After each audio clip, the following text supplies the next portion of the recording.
Dear all, welcome to another episode of the coMra podcast series founded by Radiant Life Technologies. My name is Mikhail Tsvetanov and I'm the host of the coMra podcast. You can find us on all major platforms and social media networks. And if you wish to stay in touch, please press that subscribe button right now or follow button and become part of our community. And to my today's guest, I'm really excited to welcome Dr. Adrian Marsh into today's podcast episode. To introduce Adrian, before I give him the word, Adrian is PhD in physics with wide interest in science, technology, and computing. Adrian has committed his life work to clean, life-supportive, and renewable energy and electricity environmental projects. He has been researching renewable energy and electricity for over 20 years. A lot of his research and development projects have been based on the principles of Nikola Tesla's work, as well as the Toltec System of Knowledge.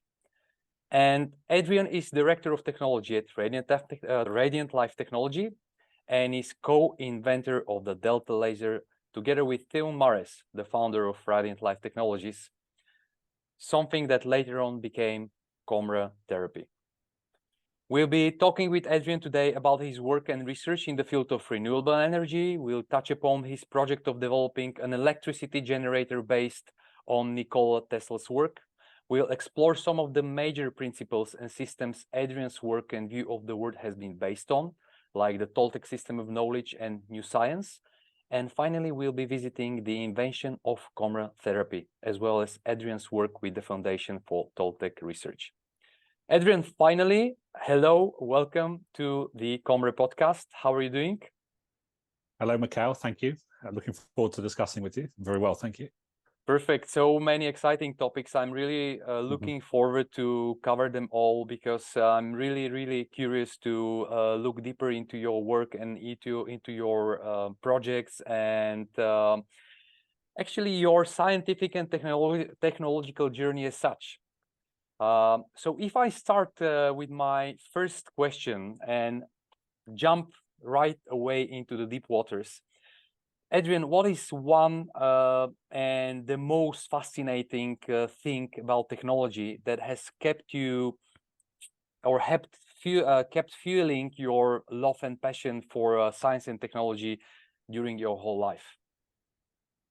Well, that's a good question, Mikhail. That jumps right to the heart of the matter, actually. So, I mean, I can start really at that place. For me, basically, science, technology, computing is a path with a heart, or it's part of my expression of a path with a heart. So by path with a heart, I mean, we all have a path with a heart in life.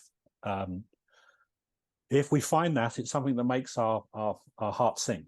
So something which is not like doing a work, it is work, but it's something that we just take as a journey. It's enthusing, it's engaging, and it brings out, really, it is an expression of my own inner journey. So it's an expression of myself, my true self, or my inner self, my desire to learn, my creativity, and that really constitutes part of the script that I chose for myself in this lifetime. So really, I've never had to really think why do I enjoy technology and science so much? I just do. It just is everywhere, and it started for me right from the word go. When I was young, I was always fascinated with how things work, why things work. And of course, in later life, I learned that was fascinating in how I work. If what we do in the outside world is but merely a reflection of the relationship that we have with ourselves inside, then you know, for me, it's always how things work. And those were the kinds of books that I was reading. It was how my parents encouraged me. I mean, my father was an engineer before me. So we were always building things and making things. And so developing that practical side. And for me, it was always a practical exploration. So combining what I could do, what I could make from my ideas and my inventions. I was always inventing things when I was young. I didn't necessarily have the resources and capability to make them at that time, but I was nonetheless exploring them. And that really kind of engaged me at an inner level. There was, in some ways, I always wanted to be an inventor. I wouldn't necessarily have said that until later in life, but it was always there. So path with a heart really is the key in this. Do you remember any of your first inventions as a young child? Well, I would always make some. I was always fascinated with things that could be utilized for anything. So essentially, always being prepared with something like the one gadget. So a gadget that you could use to talk to somebody, like a phone. You could also use it to cook a meal. You could also have it has tools on it, so you can fix things. So it would always be something like that. So something which draw together all the things you do in life and express them as one, as one, really. And in a way, you know, if I look at what that reflects to the inside, then to be at one with life, understanding how I work, how life works through that reflection, really has been my journey and continues to be my journey in this lifetime. Very nice. Can you advise our listeners, especially those that are still searching themselves in life and they are searching for their path with the heart? How one can find their path with the heart? Well, I can certainly explain how it happened for me. So, I mean, I was fascinated in everything technology, everything science, everything computing. I couldn't get enough of it. But of course, that was everything in the outside at those times. I didn't think about how I was seeing it on the inside when I was young, say in my late teens and very early 20s. I was just enjoying all those expressions on the outside, learning new things, exploring, growing my knowledge of the natural world, and through science by the work, the research at university, and then subsequently when I was working as a technology consultant. So I was, if you like, living what you might say, if you can say it that way, a normal life of a scientist and technologist and engineer. And then I went through the process. Well, it became very dry. I became disillusioned with it. I thought, well, you know, it's just one more piece of technology. I mean, so what? I mean, I've seen so much. I've built so many things. I've involved in so many projects. What's so exciting about this? So in some ways, I kind of lost interest in just the outside. And I realized that there must be something more to it. And that was when I was 25. And that started my journey looking for what was on the inside. And that is where the path with the heart is to be found. So, and, you know, it's usually what we're already doing. Often it's what we're already engaged in, not necessarily the same form as we might like it in, or, you know, we know none of us get life on our own terms, but the recognizing that somehow what I was looking for through my expression with science and technology and computing was somehow reflecting something inside for me. That started that inner journey. And as I started to grow on the inner journey, or what I might call the spiritual part, or the spiritual dimension of my life, then it started gradually to make sense. That your path with a heart is discovered by exploring yourself.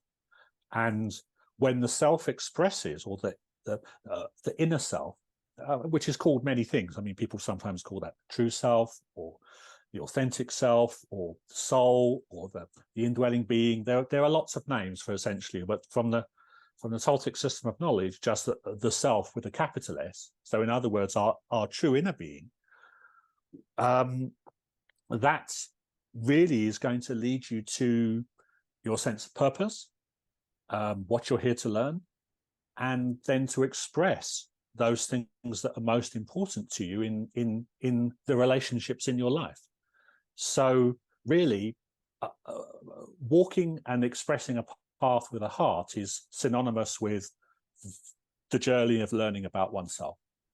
So, I'm always reminded of that, that famous plaque above the wall in the first Matrix film, Tenant Nocte. It says basically know yourself. And really the path with the heart is another aspect of knowing yourself, or knowing some aspects of yourself.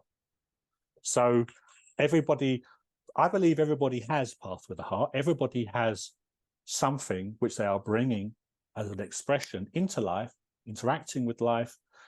All of life is a great system of relationships. So we all have relationships that are important in our life. And really, it's just looking for it. It's always hiding in plain sight. And really the trick is, rather than just looking at the outside, but also to look inside as well. Yeah, this is so majorly different approach to choosing a life path. Indeed.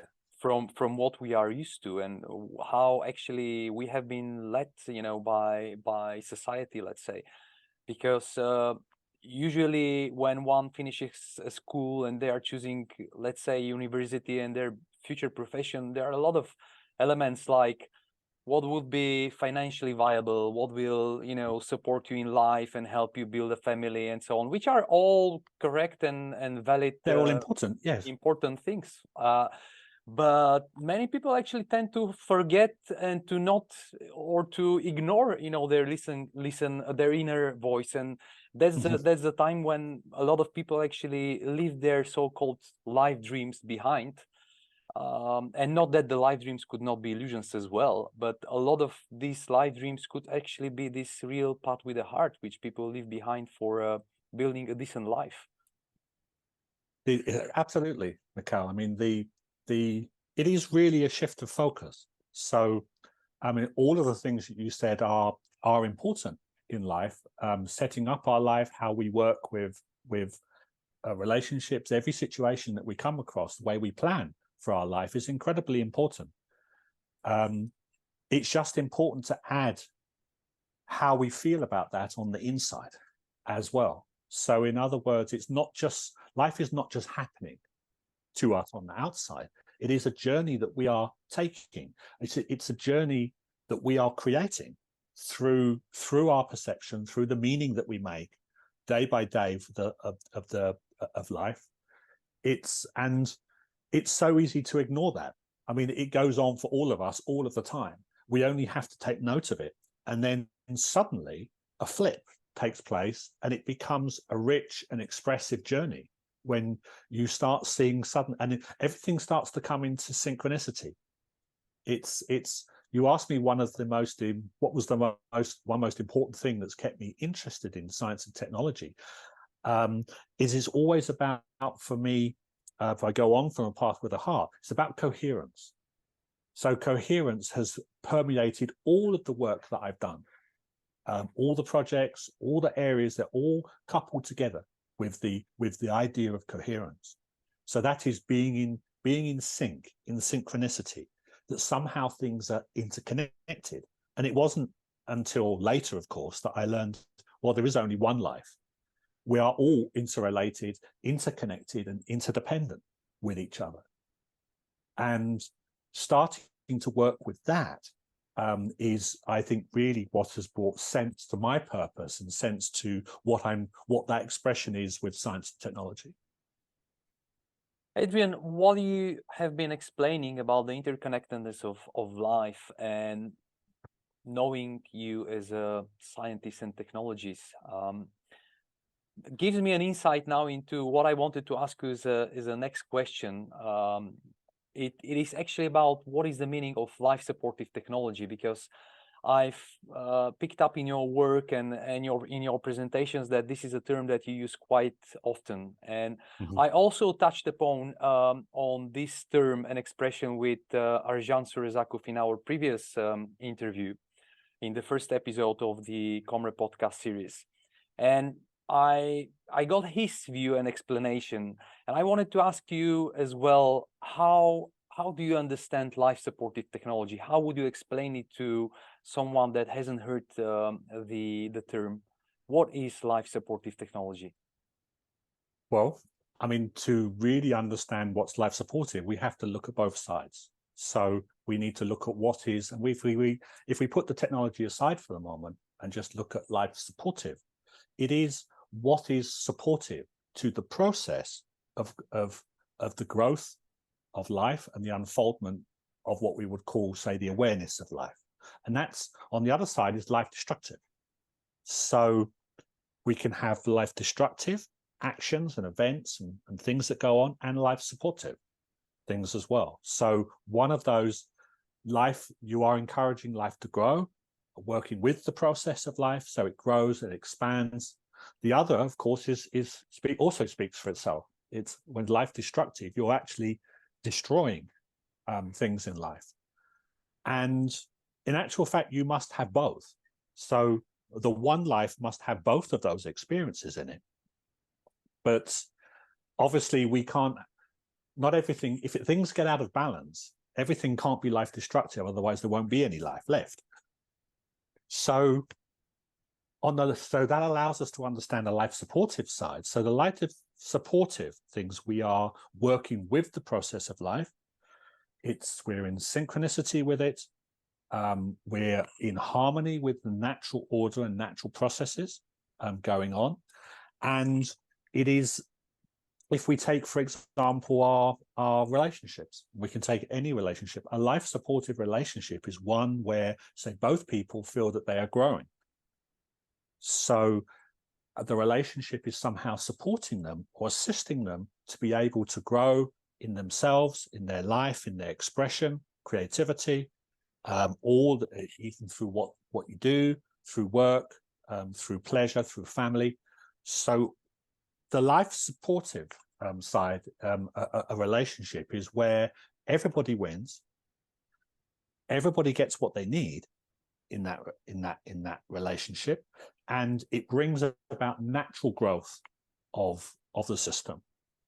And so if we bring that now to technology is in no way different to that. So if we think a life supportive technology is that technology is going to assist us to help in growing the relationships, growing our expression in life, allowing and enabling life to grow in its own natural way as well. And in a situation in an inclusive way. So inclusive and life supportive go very much hand in hand. When something is inclusive, then everybody wins. Everybody gets something from the situation and what they need. And technology is the same like that. So, and it's a double-edged sword. So any technology can be viewed in that respect. So let's take, say, a cell phone or a mobile phone and say, well, is that life supportive or is it life destructive? Well, it actually has both sides. So, for example, it can be a very good tool to help us communicate, to look up things that we need to know. It can assist us with tasks that might otherwise take a long time. So there are lots of advantages to that technology. On the other side, we can also become immersed in it. It traps our attention into lots of information coming very quickly. It can lead us into all kinds of different expressions of views. We don't know what is fake news, what is real news. So it has both sides to the coin. Now, so my work is about working with technology in a life supportive way. So in other words, how can the technology be developed which assists us on our journey rather than dominating our journey? So rather than being the focus of it, it enables us to grow further, to grow with life, support life, take actions in life, which are for our and other people's benefit. So that's how I would say generally life supportive technology. Very nice. Thank you very much for that. Does that mean that the central point in your work, which is your life work, that's what I consider it, actually your development or your research in the field of energy and electricity, research and development, has the central point in your research being as well looking for life supportive solutions in that field? And if yes, what is not life supportive for the solutions that are currently available in the field of energy and electricity? Okay, well let's look at that in terms of energy and electricity. So, and there's a good example here. Let's look at, because this is where I started out in this field. I was fascinated with the idea of nuclear fusion. So that nuclear fusion is what we would call it, an inclusive process, or it's meant to be an inclusive process. But the way in which technology or science is currently trying to approach nuclear fusion is not from a life supportive perspective, and I'll explain why. So there is the great promise that in effect you can get as much energy as you want from nuclear fusion.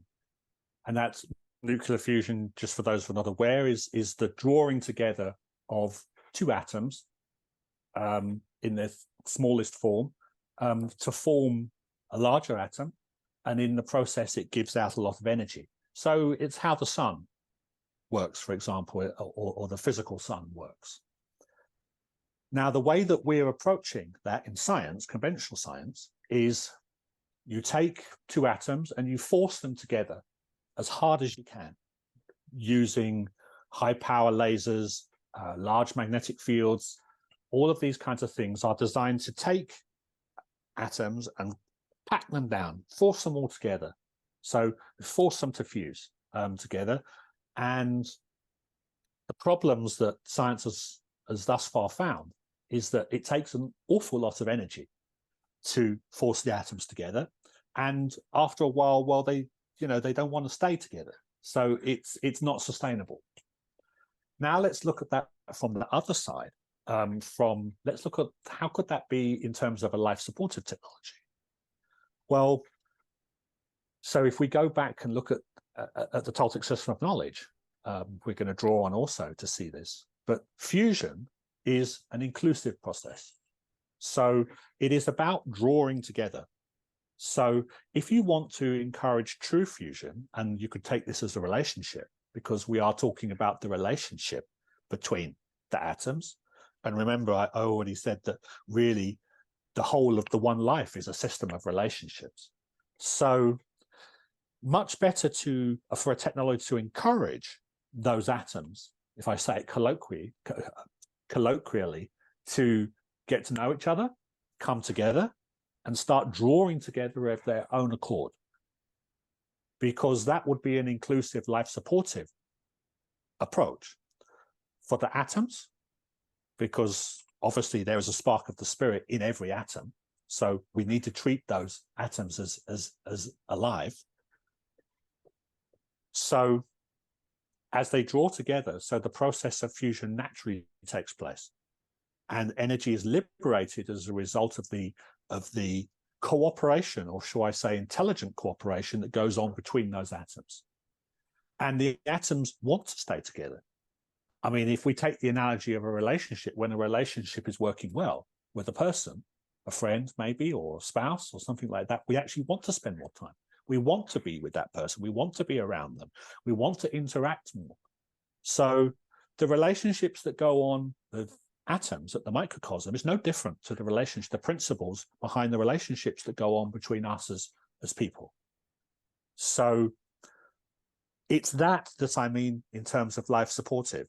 And this is how we start to use our knowledge in order to bring about things like, and it is quite possible, the sustainable fusion is quite possible.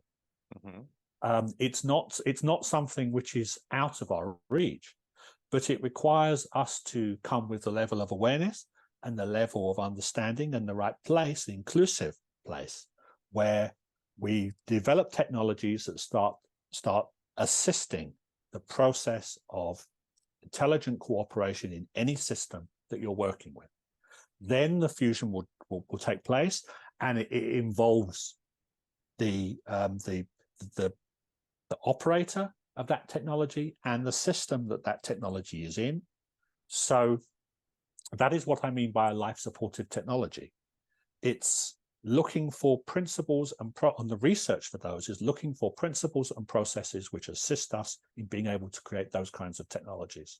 It's a paradigm shift, really, from how science currently sees things. Science sees things as separate from ourselves in what's called a so-called objective way. So in other words, something that sits on the bench that can be tested, it can be measured, it's not influenced by us, and that's considered to be objective science. Well, that's all very well, but it's only the form side of life and the form side of science. And we'll probably get more into that as we go through. But that is what I mean. That example is what I mean by researching and working towards life-supportive technologies. Thank you very much for that. Do I understand correctly then that the objective of your research has been to find that willing fusion in a way? And have you found that in the principles of Nikola Tesla's work? Because as far as I know, you've been working on developing an electricity generator, which is based on Nikola Tesla's work. So what are the principles that Nikola Tesla has been using in his work that are actually similar to what you just explained, you know, to that fusion, willing fusion, cooperation, intelligent cooperation? How is that different to, I don't know, as you know, I asked before already or mentioned before, to what we have been using today in that field? Sure. To answer that, we need to add something else into the mix as well. So we need to look at what's called the regenerative cycle or regeneration. So all of life moves through a natural regenerative cycle. So in the Toltec System of Knowledge, you would refer to that as life, the process of life or the spirit coming in to life and then going back out again, going back round, coming back in, going back out. So it's a regenerative process. And one of the things that Nikola Tesla identified, I feel very clearly, is he was very aware of this regenerative process. He made many quotations, but one of his most famous is that there will come a time when man or humanity will learn to attach their apparatus to the very will work of nature. So in other words, to become into intelligent cooperation with the natural order. And so if we want to generate electricity, regenerative electricity, the only way we can generate electricity now, essentially, is to burn something, such as fossil fuels, which creates steam, which turns a turbine, which generates electricity. I mean, there are obviously other routes, for example, like power from the sun, from solar cells, wave energy, wind power, all of those things. But at the end of the day, we are utilizing form, burning that form, and creating electricity as a result of doing that. Now, which obviously does work. I mean, that is where we get all of our electricity for our current requirements. But Nikola Tesla had a vision and he had a feeling for another way of being able to naturally power. So he said there'll come a time also when we'll no need to power our electricity generators from coal, gas, or oil. We'll be able to literally attach our technology, or the right kind of technology, to that regenerative process in life. So there's a continuous flow of power in and out of manifestation, or the great manifestation, or the etheric spectrum, which we'll come on to. And he left behind him, although he had a very turbulent life in terms of his inventions and being involved with the business world and the economics and everything. It was always very difficult for him to really get the proper expression of his inventions out there to people. So, he died with having left a lot of his work either unfinished or uncommunicated, but it left a feeling of a legacy that has engaged so many people since, because they can feel in there is an underlying principle that he was really working to. And it comes out very well in what Tesla called radiant energy. He was exploring the area of radiant energy, which is actually a finer vibration of electricity. So myself, I believe he discovered and worked with a finer vibration, an underlying, like electricity within electricity. And we don't normally think about electricity like this. We think of electricity as coming out the wall plug, and as it does. And that is the densest form of electricity. In esoteric terms, it's known as fire by friction. So it is electricity generated through the transformation of physical form. So in other words, we take, say, oil or gas or a fossil fuel, we burn it, we create steam that turns a turbine that can be used to do physical work, which can turn a generator, which can then generate electricity. That is the most densest form of electricity. Now, inside of that, there are other two levels of electricity from an esoteric perspective. There is what's known as solar fire and electric fire. Solar fire is an inclusive level of electricity. So it's like a guiding principle inside, a bit like we have the self, the indwelling being, inside our vehicle, the little self, which is our physical body, our mind, and our emotions. So we could make that analogy. For example, fire by friction is like the outer little self, and the solar fire is that guiding inner, indwelling, inclusive level. And of course, it's a much finer vibration. So, and that was essentially what Tesla was terming radiant energy. So there's finer vibration of electricity.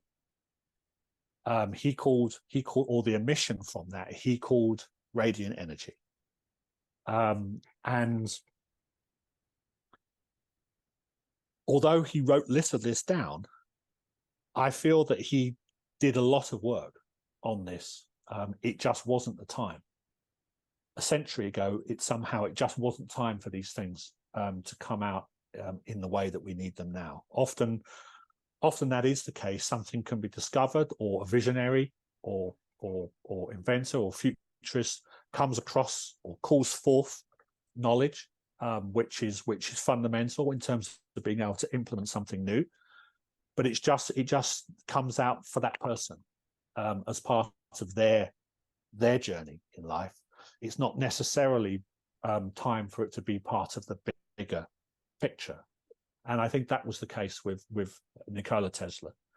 Yet it created such a legacy from his work that hundreds of thousands of people have been fascinated since his time on what it was that he was really working with.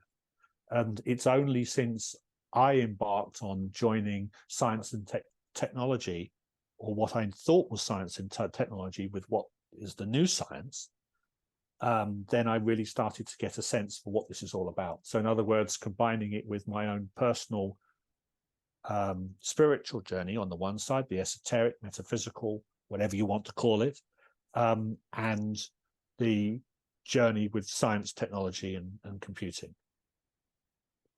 Adrian, how far have you been with developing your project of the electricity generator based on Nikola Tesla's work?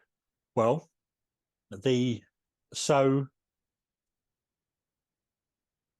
important thing to start with is to get a hold of the key principles involved.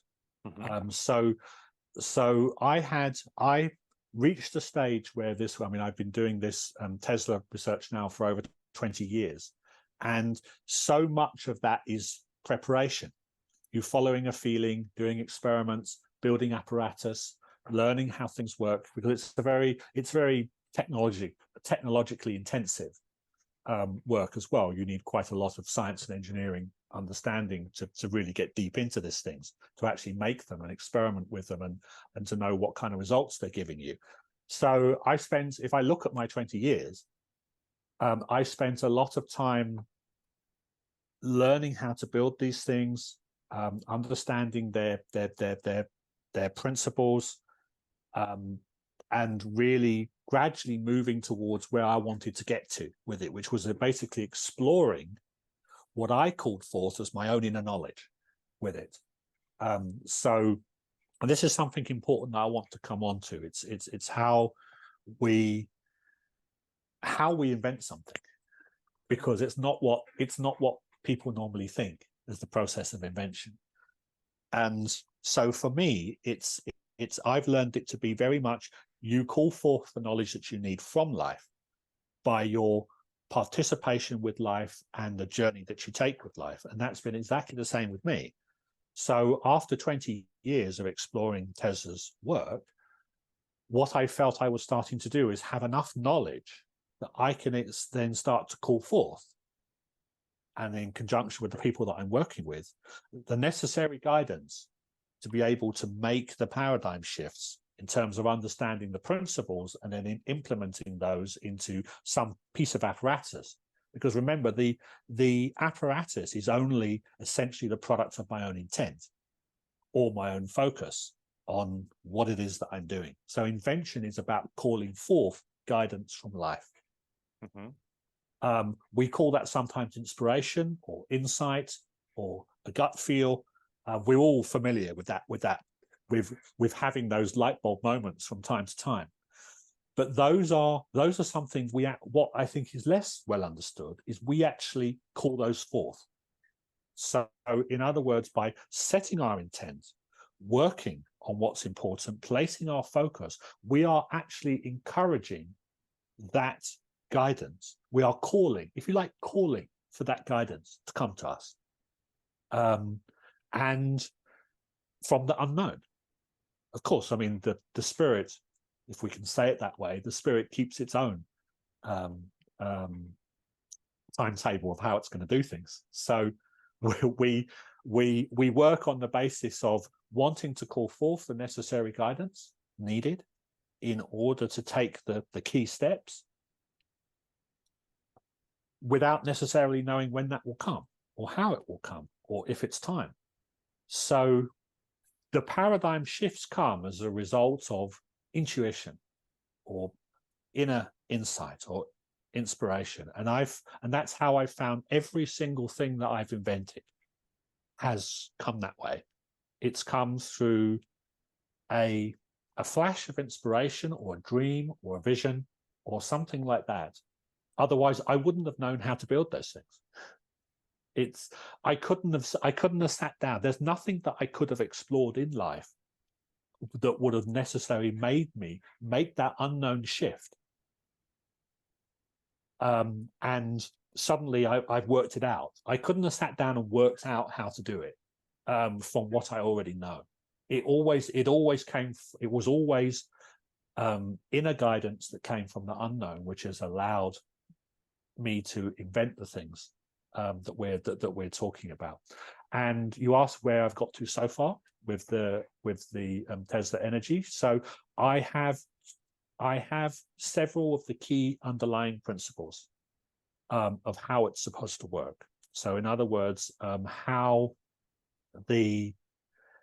to generate that finer, lighter vibration of electricity, because that is what we are looking at when we say an electricity generated based upon Tesla's principles. What do we really mean?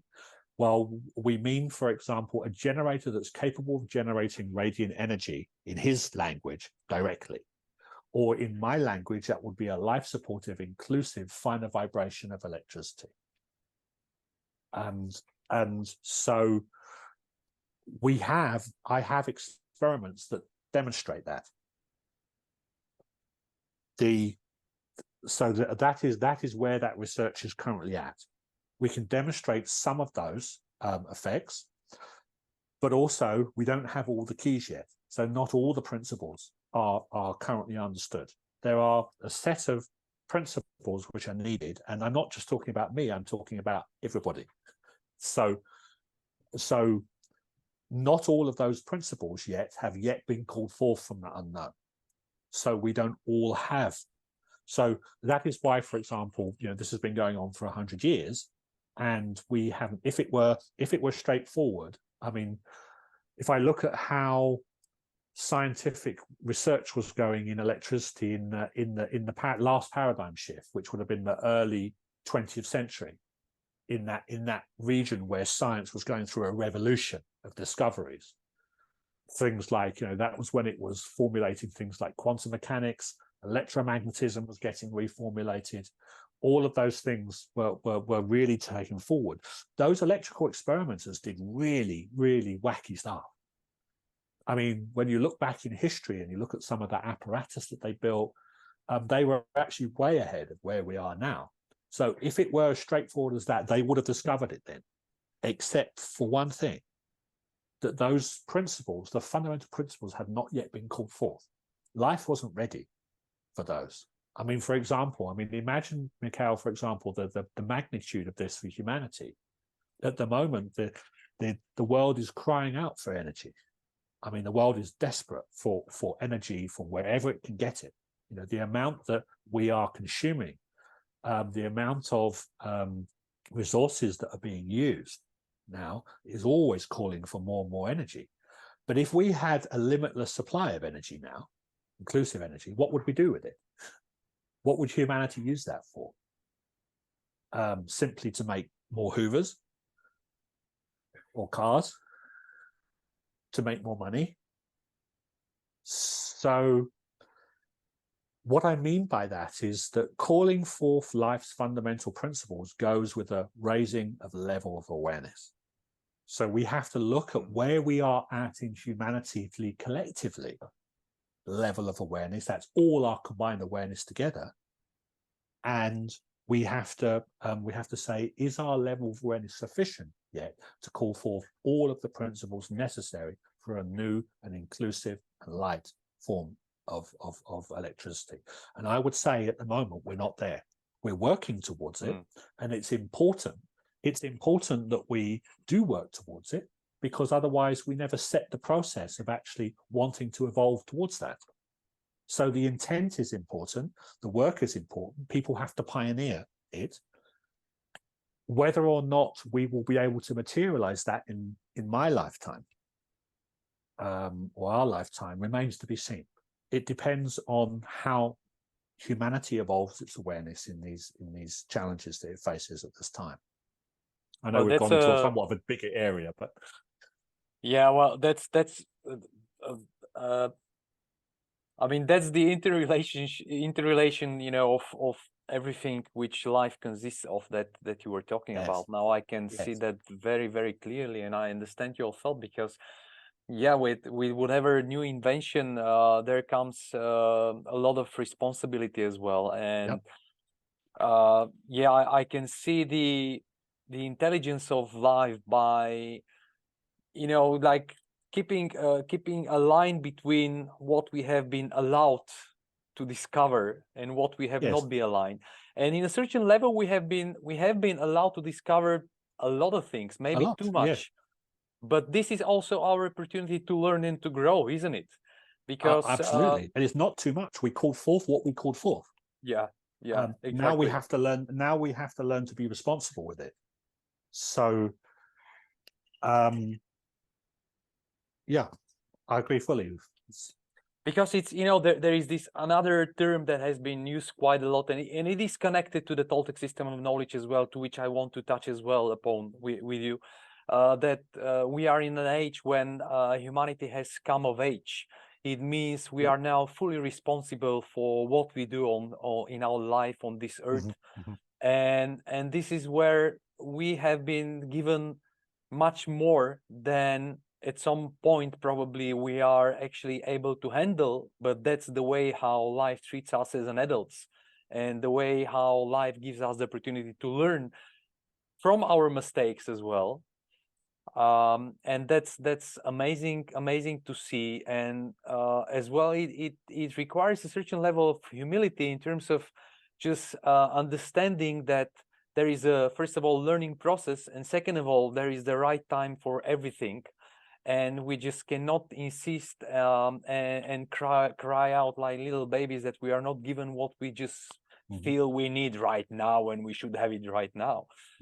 Yeah, I mean, it is amazing to look at life like this. And this is where I see as well the responsibility of every individual to focus not only on the external but also on the internal, and work on growing our own awareness and self-respect and understanding of ourselves. Well, that's the key. That's the key. We ask, how do we evolve to the point of view where we can call forth the kind of these kinds of principles? Is we have to grow our awareness. And the only way that humanity can grow its awareness is by each individual growing their awareness. So at the end of the day, as you said, it's an interconnected set of relationships. And now we come fully back to what's life supportive. In a way, we're still actually talking about the very first question that we talked about. This is what life supportive, we can say technology, but life supportive in any aspect of life. At the end of the day, we are taking responsibility for playing our part in growing the process of life in a supportive and an inclusive way for everything concerned in the sphere of our influence, I like to say.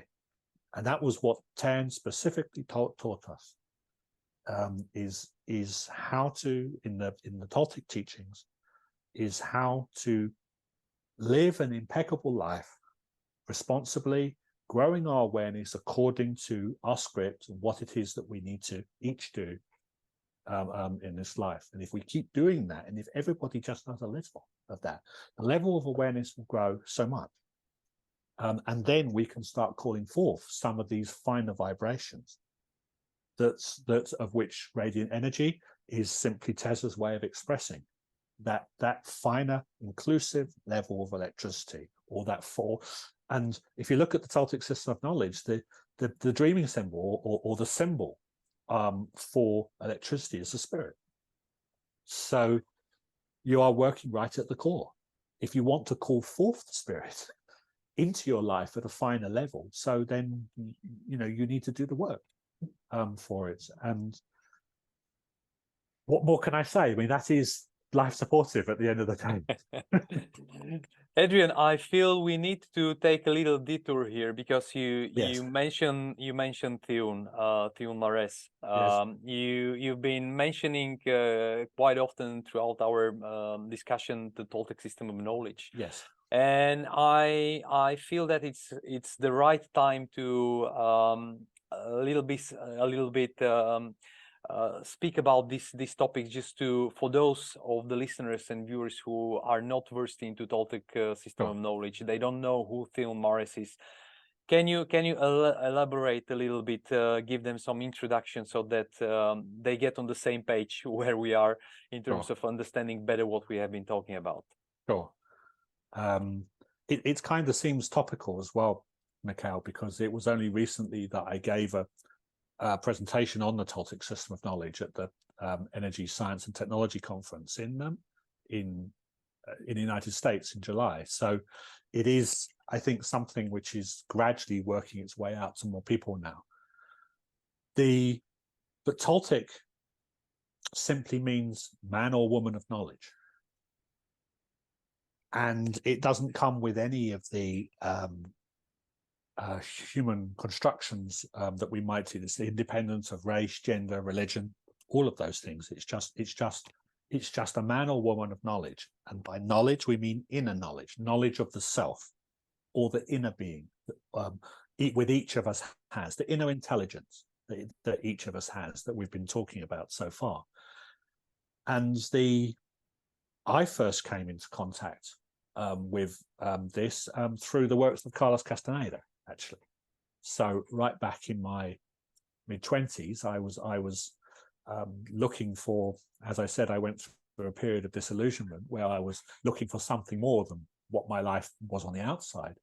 And in that process of exploring, starting to explore the inner world, I came across Carlos Castaneda.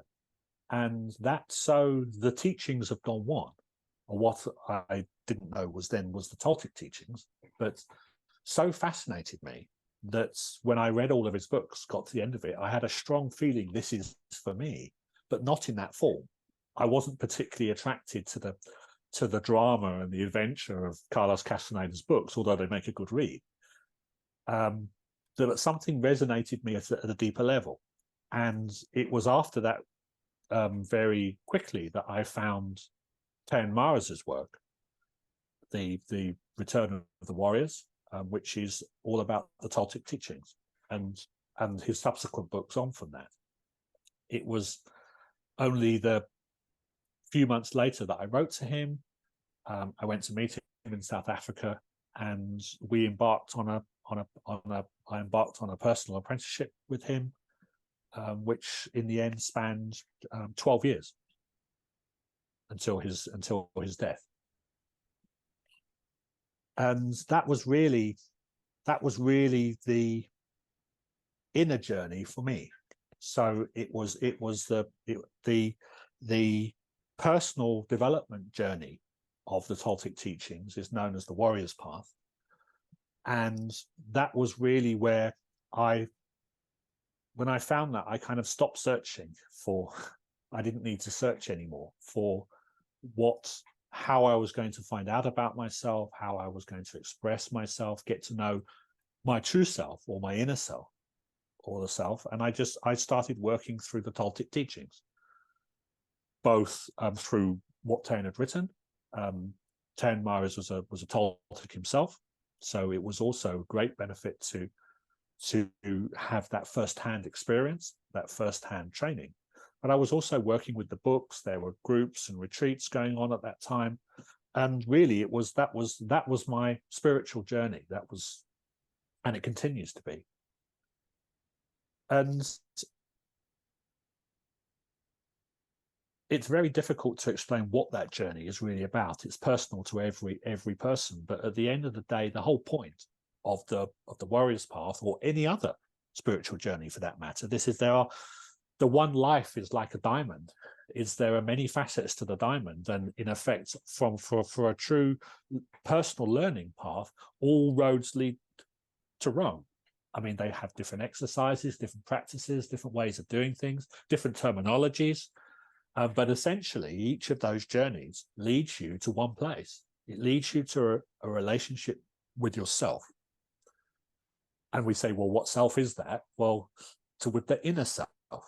So not what I think, what my emotions and what my mind tell me that I am, but that ineffable being which is behind the light in my eyes, that indwelling being, that intelligence there, that is the self, or the inner self.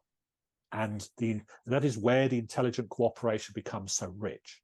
So it is the relationship between the little self, what I call Adrian, and the inner self, which is the inner being, or the true intelligence, which is within me. That came originally from the spark of the spirit. And that is, I found for me that the Toltec teachings, as expressed by Théun Marsh, was the way that I wanted to journey. It was for me a path with a heart. So another expression of the path with a heart. It vibrated with me at my purpose level, with how I feel, how I respond to the world. It's not, I mean, as is true of any spiritual path, it's not an easy path, because you have to come face to face with yourself. You have to have courage. You have to be honest. You have to be truthful with yourself. Start looking at your life, the things that you've been hiding from, the things that you don't like, things that you do like, the things that don't work, what's not working in your relationships is always, at the end of the day, always started with how are your relationships. And in that respect, the Toltec teachings has a wonderful principle in it called the principle of mirrors, or the law of light and reflection. So in other words, it's a long story to explain why that's the case. So if I just jump to the conclusion of it, that what we see on the outside is really a reflection of what we are on the inside. So why that is because of what's called the act of perception and how we perceive life. But putting that aside for a moment, so it leads to a devastating reality in some ways, that we are in fact the products of we are the creators of our own world. We are the product of our perception. So what is true on the outside is true on the inside, because that's the only way we can see it. Because we are assembling our perception all of the time, making meaning of that, then when we look at the world, we interpret that, we can see what is on the outside is actually what is on the inside. And that means that we create our own reality that we live in all its misery or magic. So it is the ultimate, what I liked about it, Mikhail, it's the ultimate personal responsibility. So, and you we can are take responsibility again for everything. We are again at the same point, which Yes. actually we keep coming back and Whichever from way. different whichever way. So actually, yeah, the Toltec system of knowledge is the basic or the fundamental principles are about the interconnectedness, the interrelationship of life. Yeah, the one life, the web of life. The web of life. Ultimate. The outer world is a reflection of our inner world and of our perception. It means Absolutely. if we want to change the outside, we need to work on inside. Sure. And if the outside is not changing, then we can be sure that we're not changing on the inside. We are not changing, even though we might tell ourselves that we are. That is what's so wonderful about the law of light and reflection, is that if you really want to see where your life is, just take a good look. I was reminded very recently in a meeting that I remember in the early days, a would-be apprentice asked Théun, how to live an impeccable life as a warrior, because it seems like a very difficult thing to do. And he said, just breathe, but breathe impeccably. So in other words, if you are being aware of your breathing all day, every day, then you are living an impeccable life. And everybody can start being impeccable somewhere.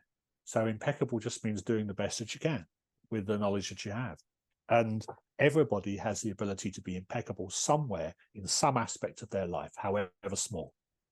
And that is the journey. You're asking, how do people find their path with a heart? That is the journey that you start from. And that was what I was so important to me in this whole. It resonated with every fiber of my being, that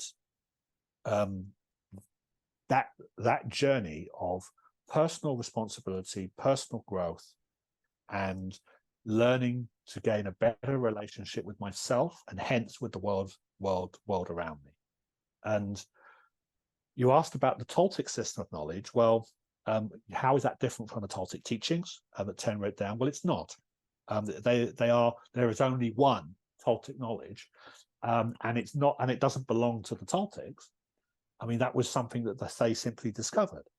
The Toltecs were a race of people. They discovered it. And it comes into other people discovered it too. And remember, it's only man or woman of knowledge. So if you have knowledge, you are expressing that inner feeling of what Toltec means. And so the Toltec system of knowledge, Théun describes the the Toltec teachings as a system of knowledge. And in the new science, it's very apt to call it the Toltec System of Knowledge because it brings a very rich and dynamic framework for people to start understanding principles that go beyond the normal face value of life. And that's why I express it as the Toltec System of Knowledge in the new science areas, because I've never come across a system of knowledge that has so much breadth and depth to it. Even so, there are two sides, the right side and the left side. The right side is everything that we can know and think about life, whereas the left side is everything that we feel and experience. And of course, most of life is on the left side. But nonetheless, we require structure on the right side to assist the mind and everything to structure how it all looks and how we work with it. And the Toltec System of Knowledge is a very good, well-structured, with very deep understanding of the processes of life. So it becomes much, you suddenly have a language, Mikhail, that you can talk to people about and explain principles, things that science considers to be unexplainable. When you suddenly move to the Toltec System of Knowledge, well, actually, they're not. Toltecs have been exploring the system of knowledge for 18 million years. That's a lot of learning in 18 million years. Yeah, absolutely. Absolutely. And that's what people just don't realize, that because it was handed down from word of mouth and personal training and experiential training, that it's not something that's ever been out in the limelight very much. So you have to come to it. Théun always said you come to this system of knowledge or the Toltec teachings, however, whether you're interested in it from personal development or interested in it because of, say, the metaphysical or the esoteric, or however you come to it when you're ready. As with all knowledge, with all walks of life, I mean, you come to the facet of the diamond that you're ready with. So it's not that the same knowledge is reflected everywhere. There's the one life extends into everything. So there are many disciplines that have knowledge, underlying knowledge of the one life, and it's whatever resonates best. For me, the Toltec teachings and the Toltec System of Knowledge resonated best, and that's why I've adopted those things in my life as my journey. Adrian, if we take what we've discussed so far, it's obvious that the state of technology currently is a reflection of the state of our inner state of being as a humanity. The level of awareness of humanity. Level of awareness, right. And as we discussed, we have been calling out technology which is reflecting where we are in terms of our awareness. And we touched upon at the beginning that you have been actually working on different inventions. And one of the inventions, you have been at the birth of that invention, and you have co-invented, I mentioned that at the beginning, the delta laser and the coMra therapy together with Théun. How the fact that humanity has been given this patent of the coMra therapy, how does that reflect the state of awareness of humanity currently? It's a very good question, Mikhail. Let's use this as an example of everything that we've explored so far, because it is a very good example of how to call forth life-supportive technology in this age that we're in right now. And for that, we have to go back and look at how that came about to understand. So the delta laser, or what was then the delta effect, came to me in a dream. So it came to me, and that's a guidance. So from the Toltec teachings or Toltec System of Knowledge perspective, that is, we can get guidance in our dreams. Our dreams are not just when we go to sleep and unusual things happen and stuff like that. They are another perception. So they are another reality that we are experiencing. And I'm sure that we've all had dreams. We've all had dreams at times which are somehow, we feel like they're important for our life. They're somehow prophetic, or they somehow indicate something might happen, or we're heading into a particular kind of direction. Or, you know, they are somehow some aspect of what's going on in our lives at the time. So that's what I mean by guidance coming through a dream. And now we can talk about the process of true invention, because how the delta laser come was a process of true invention. So we were a group working together with Théun back in 2008, 2009, all living together as a community and working together. And we were working on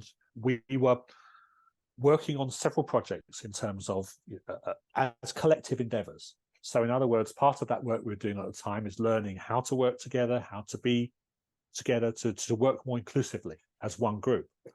And there was an interest in healing in that group. So Théun was already using another form of low-level laser therapy at that time, assisting with his health. Some of us were also using that. And there was a desire, very much a strong intent within the group to somehow try to move forward with, maybe there is something in the world that we've got to contribute in the area of healing. And I'll come on to healing. And that grew and grew. So until one night I had the dream. So, and the dream was basically the collective intent. So if we take the group where we were as a small representative of humanity, so the microcosm of the macrocosm, then we set our intent sufficiently with enough level of awareness in a life-supportive and life-inclusive way that we ended up calling forth the guidance that we needed, which was the delta effect in the dream. So that is the process of true invention. Mm-hmm. You know, we weren't working. It was what we spoke about before: intuition, inspiration, insight, all of those things, and we called it forth.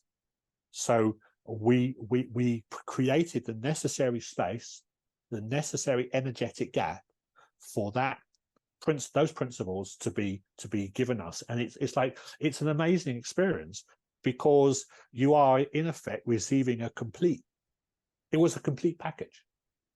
So in the dream, I was experiencing the gross separativeness in currently in life.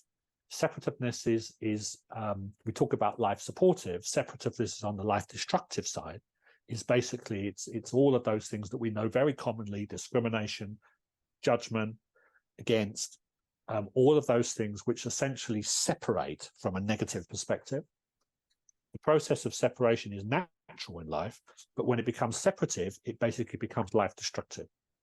So in other words, we somehow separate everything out. We judge something, we judge a person, we judge a behavior, and it leads to all the problems that we currently have in our relationships that we all experience in life.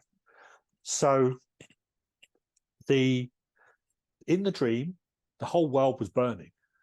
It was burning on separativeness, you know, and, you know, we might say, well, the world doesn't seem that far away from some of those things. Indeed. Sadly, unfortunately, it is very strong at the moment. Anyway, the world was burning up on this in the dream, literally, fire and all the form was being burnt away. And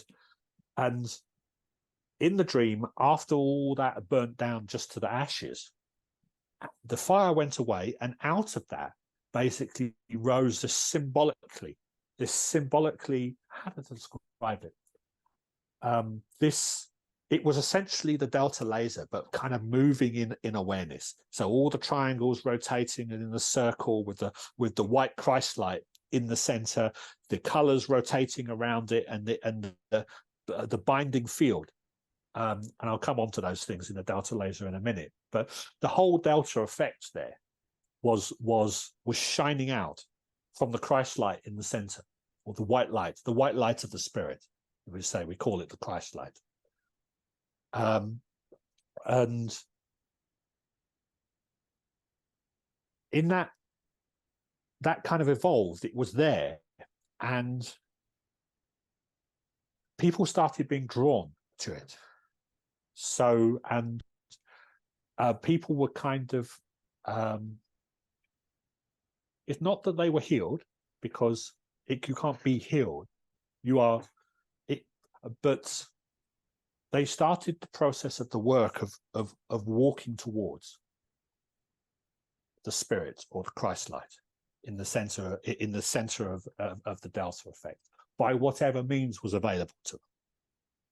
And as they got closer and closer and closer, so that light shone more and more brightly from the center of each person. If you like, that light, that Christ light, was reflected in each person as they walked towards it. And they would walk faster and more firmly. You know, people with cancer, where, you know, were standing up and walking and stuff like that. And people were gravitating towards it. And that was, I mean, there's a lot of detail in the dream, and a lot of technical detail, which I was quite pleased with. You know, things like a lot of numbers came from the delta effect. Numbers like 905 and 410, 570, 660. There were combinations of numbers going on, because if you think really of we haven't talked about the etheric spectrum, but it's something we could go on to with the new science. But if you look at, if we just take it from, say, a numerological perspective, all of those numbers represent vibrations. And of the vibrations in the Toltec system of knowledge, we know there are 21 joules of awareness. And those joules interact with each other in different relationships in life. And those form different vibrations. So each joule of awareness is a vibration. Each number represents a specific vibration. Like we say, 2 is humility. Humility is a vibration. It is a fundamental vibration in the structure of life, the structure of the etheric spectrum. We can talk more about what that is. And those numbers were all reflected in the delta effect in the dream. So those were the numbers that were important in terms of how they interrelate. And I kind of woke up somewhere in the late morning and kind of went, oh my word, and went to discuss this with Théun and the other group members that were there. And we just realized, and we started fleshing it out. So I explained the dream, much like I'm explaining it to you now. Each detail, I went into a bit more detail with each of the pieces, because it was very fresh in my awareness. You know, how you wake up and you're still in a half dream. Things are very clear. I was still in that place of dreaming when we were discussing it. And then starting to discuss it with Théun, it started to make sense, because if I just translate some of the numbers, if we look at the numbers that became the LED vibrations, so, and each of those colors that they represent. So originally, you see, I had experienced them, I simply described them to Théun as red, green, and blue. He said, well, that doesn't make sense. I said, well, let me look up the numbers that I were given in terms of electromagnetic radiation, what that would correspond to. If we use those numbers, what would it actually correspond to in terms of the light color? And suddenly we started discovering, well, it's red, it's violet, it's yellow, green. And then the triangles started to make sense. The flow of power, of course, which are all aspects of the Toltec system of knowledge. And it all started to go together it all started to make sense at a feeling level. And it became very clear that the delta effect, or what got called the delta laser, was an example of a life-supportive technology which is there to assist in the process of healing. And that's what the dream was really about. So the dream was, this is something that will assist humanity with the process of healing. And healing it truly needs. at the moment. If we look at the level of separativeness, the dis-ease, or the dis-ease, when we say disease, if we separated dis-ease, so we will look at how much dis-ease there is, not only in ourselves but in the people around. There is a real need now. It's an enormous need in humanity for true healing. And what we were given, what we called forth through as the microcosm of the macrocosm, was a reflection of what humanity most needs at this time.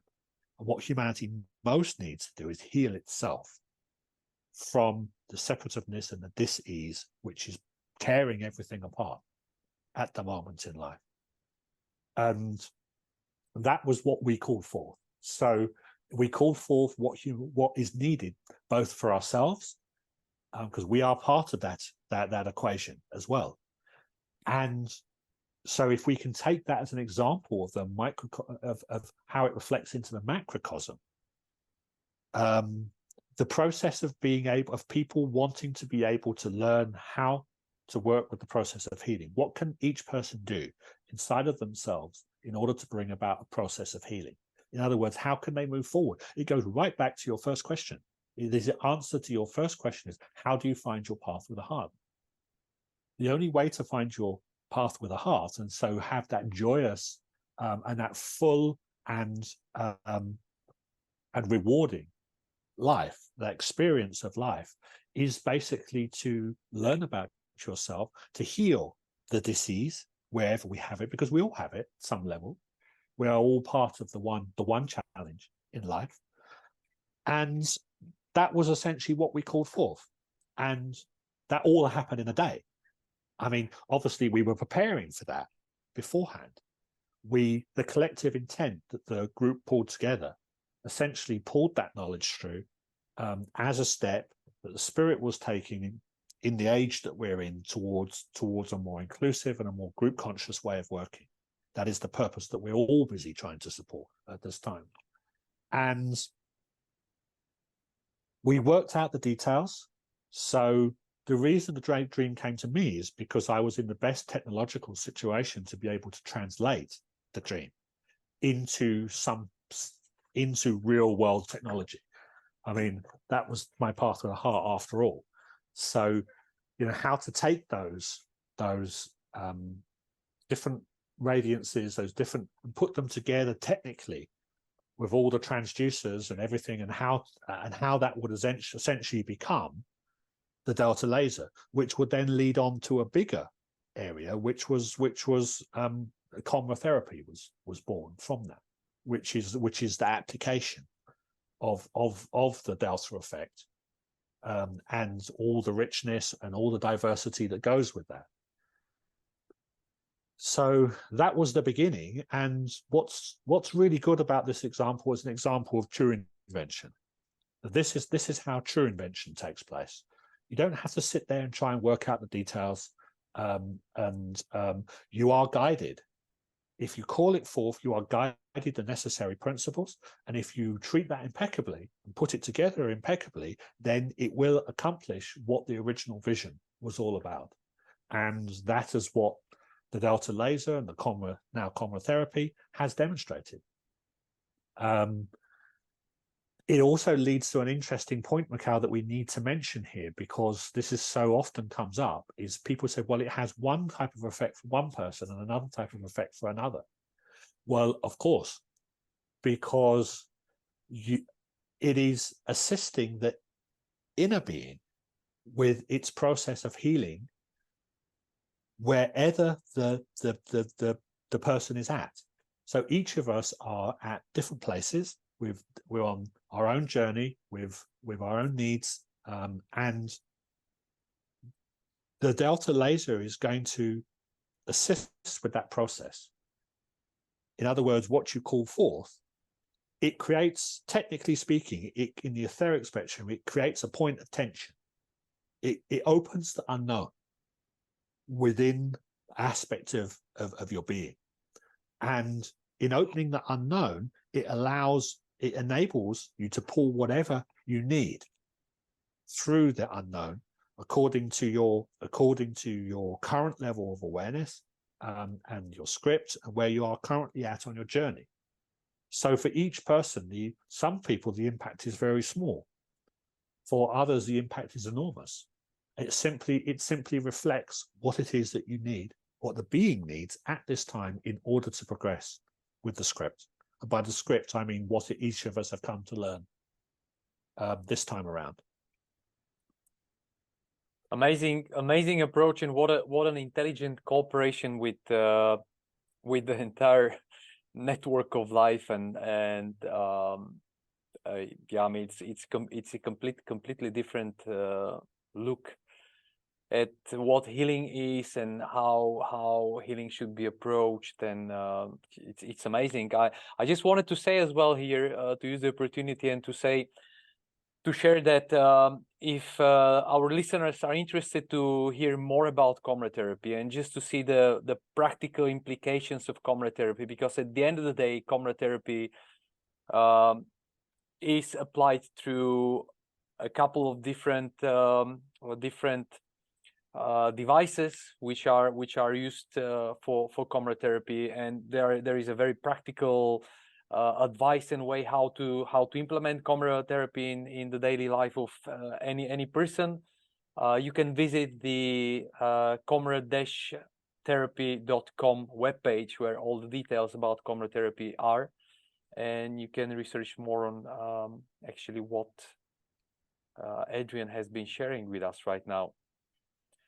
Adrian, thank you so much for all these interesting aspects. I have the feeling, and I'm sure that actually we can sit here, I don't know, another tens of hours talking about all of this, because it has such a depth and width as well. It is just impossible to cover all of that within one episode. So it would be great to come back to all these topics in another episodes which will follow. I don't want to miss one point specifically on the Foundation for Toltec Research, which you have founded and you've been leading. Can you share a little bit about the Foundation for Toltec Research? What is its purpose? What it has been dealing with, and so on? Sure. So the Foundation for Toltec Research it's a very new organization. So it's something that's just at the beginning, really, of being materialized. But it represents one side of the purpose of the spirit, the other being the Temple of Peace. So the Temple of Peace and the Foundation for Toltec Research represents two sides of the coin of the same purpose of the spirit. So the Foundation for Toltec Research is based upon, most specifically, what are called the 5 pillars of wisdom, or the 5 pillars of human endeavor, which is a very central part of the Toltec system of knowledge. So it expresses that the 5 pillars of wisdom is how life is expressed into fundamentally different endeavors that we do. And particularly, and it's important that we don't take the face value of these words, but I'm going to use the 5 areas are education in the East, medicine in the West, religion in the South, politics in the North, and containing around all of that, so binding all those together, is science. And we could say, well, there's a lot more endeavors in life than just those 5. But that's why I said we mustn't get stuck on the face value. We must look underneath in terms of what those things truly mean. So, for example, the true vibration of education is learning of the self, or the self-development journey that is learning about oneself, one's inner being. Medicine is about true healing. Religion or spirituality is about the true purpose of the self as is reflected in the macrocosm.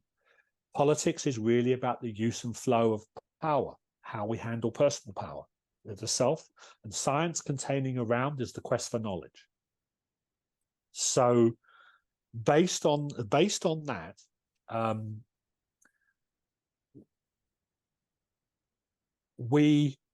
the foundation supports endeavors based on the Toltec System of Knowledge. So it has that as its underlying framework, and encourages people to work in a life-supportive and group-conscious way. So in other words, drawing people together into groups to actually explore their particular endeavor. Like if I take my electricity and energy research, for example, that is an example of an endeavor in the field of science. So in the quest for knowledge. But also, I mean, in this conversation, we've been talking about how that goes over to medicine, how that goes over to education, how that goes, or true healing, how it goes on to the spiritual side. And also we've talked about how power is working, how the flow of power or politics and economics, the use of power is working in the world currently. So we see how all these things are interrelated. So we could say, for example, that the electricity energy research is an endeavor within science. We could say that coMra therapy is an endeavor in the pillar of medicine. We could say, for example, that the work of the Institute for the Study of Man is an endeavor within the pillar of education. So these are all life supportive, based on groups of people working together in an inclusive way to further endeavors. And that is what the foundation is intended for. So the foundation, as it grows, will basically support people that want to work on projects and endeavors that are their path to the heart or that interest them. And it will be able to support those both in resources and people for things that are underpinned by that deeper learning. So in other words, growing the microcosm into the macrocosm. So when it is formally a foundation, so in the end, then I would imagine that it will be supporting a lot of these types of projects around the world with different groups of people who are all of us collectively working to raise humanity's level of awareness. And that goes back to our previous conversation about, well, how do we accomplish that? Well, this is the foundation for Toltec Research is one of the ways of being able to accomplish that.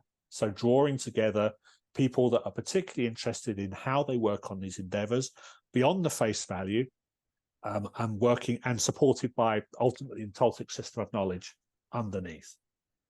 That's really the purpose of the foundation, to put it in a nutshell. Again, we could talk about this probably for a long time, with a lot of depth and a lot of things, but that's in a nutshell what the foundation is intended for. Everything interconnected, interrelated, Yes. like this whole discussion and conversation that we had together. Keep coming to the same things and the same principles. I think our discussion has been a good demonstration of how all these principles work Together. Yeah, we're still talking about the first question. We are still on the first question. We never got off the first question. This is still the answer to the first question. But probably that's the feeling of something that I would leave this conversation as being one of the most important things, is where we started. There's the path with the heart. Exactly, a path with the heart. Adrian, thank you so much. It's been exciting to talk to you, to listen to you, and to get a lot of inspiration from what you shared with me. I hope that our listeners as well have liked what we have been sharing here. Again, I will repeat, should there be more questions around coMra therapy, it is coMra-therapy.com. Should there be more questions about the Toltec System of Knowledge, probably I would recommend you to look at tolteclegacy.com, toltec-legacy.com. There definitely will be all these web addresses and links in the description of this podcast episode. So just look into the description below the video or audio recording. It depends on what you have been listening to. And Stay with us for more, because there will be more episodes coming after this one. You can find us on all major podcast platforms. You can find us on all social media networks as well. And if you want to stay in touch, please press that subscribe or follow button and become part of the community. One more time, Dr. Adrian Marsh was our guest today. Adrian, thank you again for being our guest. Thank you, Mikhail. It was a great pleasure talking with you. Have a great day and see you soon. Bye-bye, everyone.